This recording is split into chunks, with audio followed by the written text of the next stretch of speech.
Ni ayam ni pun buat makan juga? Ini pun buat makan, kumpul Oh. adik-adik. So adalah So disembolehkan. So dekat sini semua sumber fresh Ha. lah. Wah. Jom kita pergi tanya kakak tu. Kalau saya nak makan dekat rumah, boleh tak? Dia masak simple je. Boleh je. Yang penting saya nak rasa kau masak. Untuk barang-barang hari ni, saya belanja. Kalau saya ni, bazar Ramadan je lah kalau berpuasa. Tapi hari ni dapat rasa yang tangan kau sendiri. Agak-agak kau nak masak apa hari ni? Nanti akak beritahu. Kita nak beli bahan utama. Fish kari ayam, ayam brand.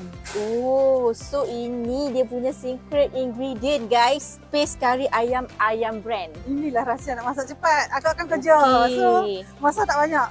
Inilah paling cepat sekali. Wah, thank you akak share. Mungkin lepas ni saya pun boleh guna ayam brand untuk masak. Tak pandai masak pun pandai. Mungkin lepas ni boleh. Kakak pakai santan kelapa daripada ayam brand. Ini pun best. Santan kelapa pun kena guna ayam brand juga? Ya, mestilah produk ayam brand. Tak apa kak. Saya belanja. So, jom ikut akak balik masak. Jom. Tapi rumah kak kat mana? Saya ikut akak kat belakang boleh. Oh, boleh. Oh, ni rumah kak? Ya, Wah. makan kampung je. Tapi best lah suasana dia betul-betul tepi bendang. Oh, ni pokok-pokok ni akak tanam sendiri kak? Boleh tak kita tengok jom? Boleh, jom. Kita orang dah tengok ikan. So, apa menu kita hari ni dan bahan-bahan apa yang kena ada? Hari ni akan masak kari chicken pot pie. Kita ada ayam, kentang, pastry. Okey, yang paling penting Binat, kena ada santan kelapa dan paste kari ayam daripada ayam brand. Sama je dekat pasar-pasar yang lain tu. Okey. Jom kita masak. Okay. First, kita nak masukkan ayam dulu. Nak tolong apa-apa tak? Boleh masukkan paste kari ayam. Dia paling mudah, tak payah kita nak sediakan bahan-bahan satu persatu dan menjimatkan masa. Okey, kita kacau-kacaukan dia biar dia sebati dulu.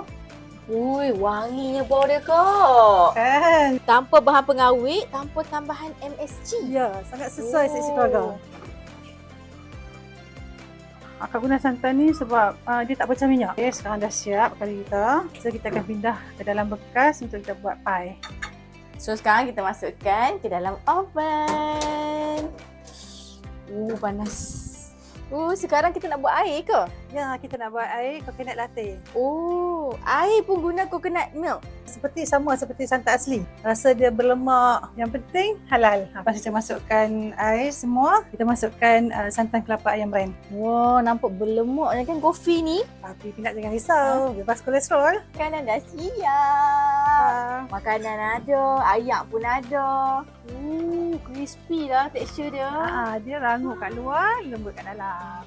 Jom rasa coconut latte. Berlemaknya.